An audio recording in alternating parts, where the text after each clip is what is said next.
but acting as an agent, you have a responsibility to make sure that that they understand what they need to understand, and you have a fiduciary responsibility to educate them to the extent that they need to know something, even if the bank in this case. Yeah, well, educate the bank. Because the bank these are all sophisticated parties. It sounds like if that's the case, then there wouldn't be so much concern about limiting the amount that you're sharing. So that would tend to mean that your sharing should be more aggressive than not. Do they have know your customer rules over there? That is, normally, for instance, particularly since in the last 10 years or so with terrorism, etc., and the rest of it, normally if you're acting for someone, don't you have a fiduciary duty to disclose that to the bank or wherever it is about who you're acting for? Is that not part of the process now? Well, there's a know your customer where you have to know the other side in U.S. rules, and I think it's part of Basel III as well. So, yeah. So you have to. Go ahead. That would also apply not only to bank accounts, but also in regards to hedges as well. Yeah. Definitely. Yep. So you have to know the counterparty that you're dealing with to make sure that it's not laundering drug money or something like that. So basically, your experiences of acting as an agent, etc. Basically, you would have to disclose to a financial institution like a bank, etc., who you're acting for, etc., and the bank would have that on record. Yeah. Yeah, I think so. Yes. All right, Glenn, do you have any additional questions?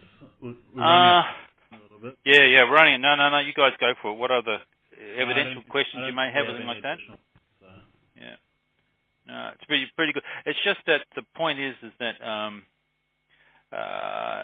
with the Canadian banks, they obviously do hedging in AUD, USD. That would be crazy because in my former life, I was involved in.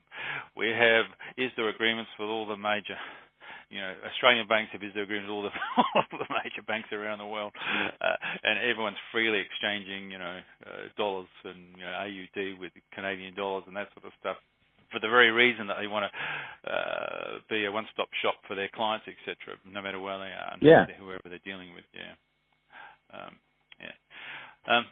Absolutely, okay. absolutely. Yeah. You go ahead, David. Yeah.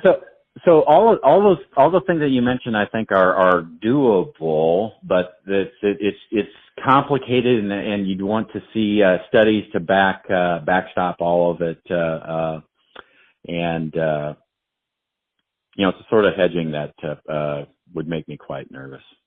Right. And just in summary, you believe that the way they're utilising, instead of having what I would call, as you said before, forwards, etc., which would be a more traditional way of hedging your FX exposures, etc., and locking in using an option-type system like costless collars, etc., which is a bit of a misnomer, as you pointed out, because not only is there there's a cost involved in the spreads, etc., involved anyway. But on top of that, if you have cap and collars, etc., and you get into extreme volatility, and you go past the cap, suddenly you're out of the money. You have to pay away on these instruments. It would be regarded as not a very effective way of hedging anything. Is that would be your view? No, that's right, and especially. What's particularly bothersome is if they're using the prompt month as that instrument.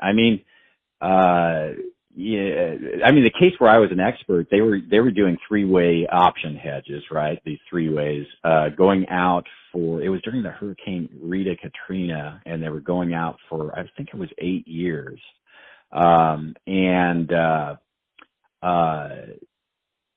which is a problem in and of itself because of the lack of liquidity going out that far. But at least if you're using those strategies, let's say into 6 months to 3 years forward, you don't have the time decay issue with the value of the option. And when I looked at the hedges that were put on, first of all, I don't like them anyway, but let's say that they were decent instruments to use for the hedge exposure. They weren't. It was better to use